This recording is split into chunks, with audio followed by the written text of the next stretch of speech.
Matthew 13, 1-9, the parable of the sower. On that same day, Jesus went out of the house and sat beside the sea. Great crowds gathered around him, so that he got into a boat and sat down, while the whole crowd stood on the shore. From that place he spoke many things to them in parables. Among the first of these was the parable of the sower. A sower went out to sow.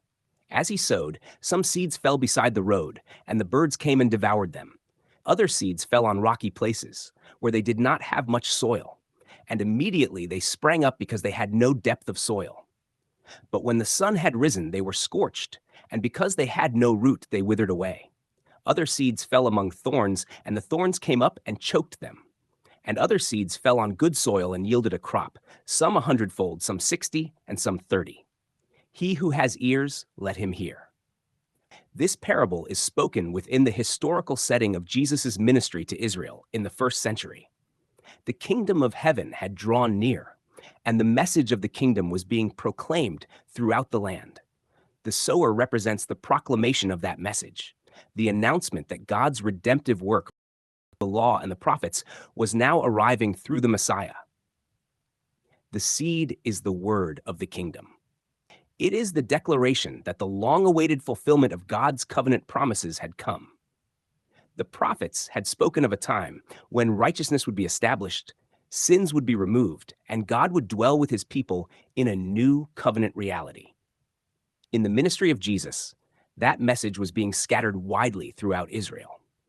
The different soils represent the varied responses within that generation of Israel to the proclamation of the kingdom. The seed that falls beside the road describes those who hear the word of the kingdom but do not receive it. The message lies exposed, and the birds quickly devour it.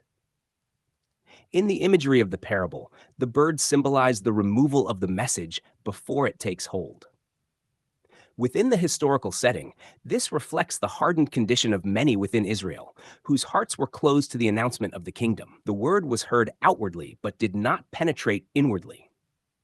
The seed that falls on rocky ground describes those who receive the message quickly with joy, but have no depth. The shallow soil allows the seed to sprout rapidly, yet the lack of root leaves it vulnerable. When the sun rises, the plant withers because it has no foundation beneath the surface. This portrays those whose initial reception of the kingdom message was enthusiastic but temporary. When opposition, persecution, or pressure arose within the unfolding events surrounding the kingdom proclamation, their reception did not endure. The seed that falls among thorns portrays another response within Israel. The seed grows, but competing growth surrounds it. The thorns choke the plant and prevent it from producing fruit. This imagery describes those who hear the word but whose attention remains entangled in the concerns and structures of the present age. The message is present, yet it is crowded out by other allegiances and priorities that dominate the soil of the heart. Finally, the seed that falls upon good soil represents those who hear the word and receive it. In this soil, the seed takes root, grows, and produces a harvest. The yield varies, some 100-fold, some 60, some 30. But the defining characteristic is fruitfulness.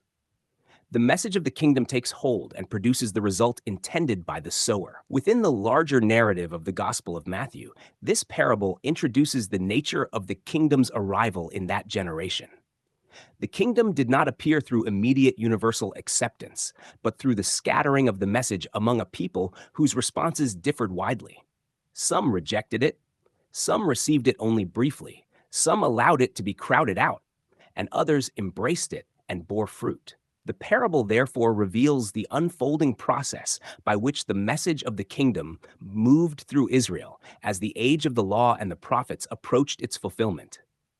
The proclamation of the Messiah was the seed being sown across the land, preparing the way for the completion of the covenant story that had been promised throughout the scriptures. Jesus concludes the parable with the words, "He who has ears, let him hear." The statement emphasizes that the parable carries meaning beyond the surface imagery. Those who truly perceive the significance of the kingdom's arrival in their midst would recognize the reality being described.